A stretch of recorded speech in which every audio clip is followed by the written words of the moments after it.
Brigadier साहब, मैंने थोड़ा टेक्निकल सवाल भी करने, क्योंकि आपको बहुत सी चीज़ों का हमारे सामने चीज़ें आया हैं, लेकिन डेफिनेटली जो आपके मुंह से बात निकलेगी वो डेफिनेटली बड़ा मैटर भी करेगी।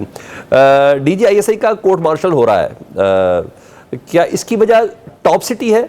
क्योंकि आर्मी एक्ट की खिलाफ वर्जियाँ भी हैं जो कहा जा रहा है, और पोस्ट रिटायरमेंट मामला ऐसे हैं, तो उनके तो प्री रिटायरमेंट भी मामला इतने ज़बरदस्त थे। देखें, यही बात है कि एक टॉप सिटी है और सब सेकंड पार्ट जो है वो उनके बाद जो उनकी पॉलिटिक्स में इन्वॉल्वमेंट है, unnecessary guidance, may be they have some concrete proof actionable prosecution का, कि वो इसमें आप फौजी डिसिप्लिन खिलाफ वर्जी करते रहे हैं, मुलाकातें करते रहे हैं, गाइड करते रहे हैं, मे बी समथिंग कि फौज के खिलाफ भी जो मुझे अंदाज़ा होता है कि उनके पास कॉन्क्रीट का प्रूफ है कि वो कैसे मिलके क्या गाइड करते हैं किसी एक पॉलिटिकल पार्टी को, और उसके बाद 9 मंथ का आई डोंट नो इसमें इन्वॉल्वमेंट है। बट एक बात याद रखें, इतने सीनियर ऑफिसर को, इतनी सेंसिटिव अपॉइंटमेंट के ऑफिसर को अगर अरेस्ट किया है, मुझे ब्रिगेडियर साहब की आवाज साफ नहीं सुनाई दे रही। अभी आ जाती जी हारी साहब। सीनियर ऑफिसर को, इतनी सेंसिटिव अपॉइंटमेंट वाले को अगर अरेस्ट किया और फील्ड जनरल कोर्ट मार्शल हुआ, इसका मतलब है कि 200% कॉन्क्रीट प्रोसिक्यूशन एविडेंस मौजूद होगी, and that is why he has been arrested. वो मुझे और आपको कभी नहीं पता चलेगा। देखिए, बिल्कुल जब सजा मिलती है तो उस वक्त पता चलेगा क्या सजा मिली, क्या, because then he might have a right to go to the some civil court also. Alright, तो एलिगेशंस भी पता चल जाएंगे, इल्जामात क्या हैं। चार्जशीट पे जो बनाई जाती है, देखें इसके बाद अब उनको चार्जशीट बना के सुनाई जाएगी। बिल्कुल आवाज सब किसी की नहीं समझ में आ रही।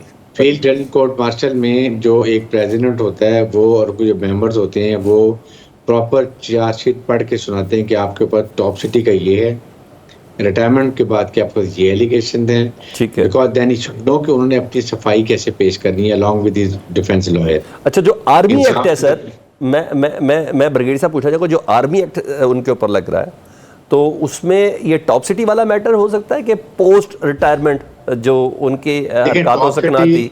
Top city is before when he was in service, ठीक है, तो उसके बाद आर्मी एक्ट लग सकता है, बिकॉज ये बंगलिंग और एनी व्हाटएवर, ठीक आई है, would not like to comment, जो भी चार्जेस हैं वो अगर प्रूफ हुए कि उन्होंने गलत किए हैं, ठीक है, and he used misuse of power, that means कि उसमें भी फौज को बदनामी हुई है, इसका मतलब वो भी चार्जेस होंगे। और सेकंड चार्ज होगा जो उसके बाद जो एक्टिविटी करते रहे हैं, और इसी वजह से जो 3 ऑफिसर और पर अरेस्ट हुए हैं, अब उनसे इन्वेस्टिगेशन में तो और लोगों के नाम भी आएंगे। लगता है कि ये कहीं ना कहीं दे वांट, फौज चाहती है कि इसको लॉजिकल एंड पे लेके जाएं। ये बड़ा सेंसिटिव इशू इसलिए है कि ये फौज की जो एक होती है इंटरनल सिस्टम, ठीक है, डिसिप्लिन, मोरल ऑफ ट्रूप्स, सारा उसको बड़ा सीरियस इफेक्ट करता है, ताकि आइंदा के लिए कोई भी ऐसा ना हो। क्योंकि देखें, फौज हमारी ये बहुत discipline, and they get orders from chief army staff after court martial की कॉन्फ्रेंस होती है, जो कमांडमेंट्स आती हैं उसके बाद। तो इसलिए ये बहुत ज़रूरी है कि फौज में आइंदा ऐसी बात नहीं। It's very dangerous trend, and this trend has to be ruthlessly curb अगर किसी स्टेज पे हो या चांसेस भी हो। अच्छा ब्रिगेडियर साहब, मुझे एक दो और टेक्निकलिटीज़ बता दें, क्योंकि बहुत से उनके ऊपर एलिगेशन जो पाकिस्तान की सियासी जमातें लगाती हैं, और अब तो जब से वो गिरफ्तार हुए हैं, क्या वज़ीर दिफा ख्वाजा आसिफ साहब, कोई छोटी बात नहीं, वज़ीर दिफा बोल रहे हैं, राना सनाउल्लाह साहब बोल रहे हैं, आज तो पाकिस्तान के नायब वज़ीर आज़म ने कहा कि मैं भी उनके मुतासरीन में से हूँ, 2017 में उन्होंने मुझसे माफ़ी तक मांगी, और ऐसी बहुत सी चीज़ें कि वो एक वक्त में कई महाजों पर खेल रहे थे, इस सियासी जमात से भी, उस सियासी जमात से भी, कहीं ऐसा हुआ कि आर्मी चीफ बन। ये तमाम चीज़ें डेफिनेटली कहीं ना कहीं हलफ की खिलाफ वर्जी तो थी उनके हवाले से। उस दौर को, जिस दौर में वो एज अ DGC या DGISI थे, क्या उसको छेड़ा जा सकता है इन एलिगेशंस पे? ये मैं पूछता हूँ, अगर छेड़ा जाएगा क्या हमें पता होगा कि किस चीज़ पे उनको प्रूवन गिल्टी हुए हैं? और इसके साथ और चीज़, और उस वक्त के आर्मी चीफ उनके साथ अटैच तस्वुर किए जाएंगे? देखिए, बात ये है कि DGISI is a very very sensitive and independent appointment. ठीक है, he has his own policy इनकी होती है, इनके नीचे बहुत ही एक सेटअप है दुनिया में, इसीलिए मानी जाती है DGISI। और उसके बाद वो he can decide at his own.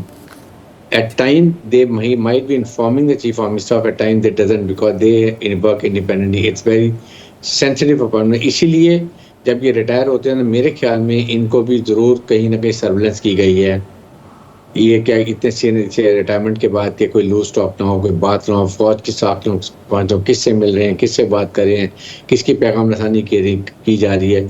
तो ये भी सारी चीज़ें कहीं प्रूव बाद में आई होंगी, इसलिए बड़ा क्लियरली फौज ने नाम लेके अरेस्ट करके ये चीज़ें अनाउंस कर दी हैं। ठीक तो है। इसलिए मैं ये बात करता हूँ, हमें इस वक्त, और फिर सेकेंड है कि चीफ आर्मी साहब, ये जो बाकी पॉलिटिशियन कह रहे हैं ना, ये डजंट बॉदर, वो किसी से डिक्टेट नहीं लेते हैं। जो चीज़ें भी फौज के डिसिप्लिन के खिलाफ होंगी, फौज को इसमें ये कहा जाएगा जी कि ये गलत बात हुई है, जिसमें फौज के अदारे को एज अ होल को नुकसान पहुंचता है, that action will be taken up by the chief of staff through his inquiry. ठीक है, मुझे ब्रेक पे जाना है, उससे पहले बस मुझे क्विक आंसर कर दें कि जितने एलिगेशन, जितने इस वक्त जो ISPR की जो स्टेटमेंट, और उसमें एक बड़ी ही एक जिसे कहते हैं कि कैटेगोरिकली क्लियर है कि पोस्ट रिटायरमेंट उनके ऐसे इकदाम हैं। तो आपको लगता है कि फैज़ हबीब साहब ने आर्मी एक्ट की खिलाफ वर्जी की है और उनको पूरी तहकीकात हो गई, उसके बाद ये हुआ, और अब ये जो गिरफ्तारियां IG रैंक के अफराद और ये तमाम चीज़ें, एक रिटायर्ड जो ISI का जो चीफ हो उसकी इतनी ज़बरदस्त किस्म का सिस्टम डेवलप होता है आफ्टर रिटायरमेंट भी, कि वो अडयाला जेल के अंदर एक पूरे सिस्टम को रन कर रहा हो, एक पूरी हायरार्की रन कर रहे हो, क्योंकि इसको तो बहुत बड़े पैमाने पर देखा जा रहा है और कहा जा रहा है कि 50-60 गिरफ्तारियां मुतवक्के हैं, 15-20 तो हो गई। देखें एक चीज़ है कि पहले प्रॉपर इंक्वायरी हुई है, प्रॉपर इंक्वायरी, वो इंक्वायरी का जो प्रेसिडेंट और बोर्ड होता है वो डिसाइड करता है after it gone through prosecution evidence, then they find के what all has been found irregular in this inquiry, on based on that they recommend के a very severe action should be taken, अच्छा, or only disciplinary action should be taken, or not much action to be taken. Gravity offense decide the punishment and the field jail court martial. अगर field jail court martial हो रहा है, I am 500% sure that there is a concrete prosecution evidence available against such a senior officer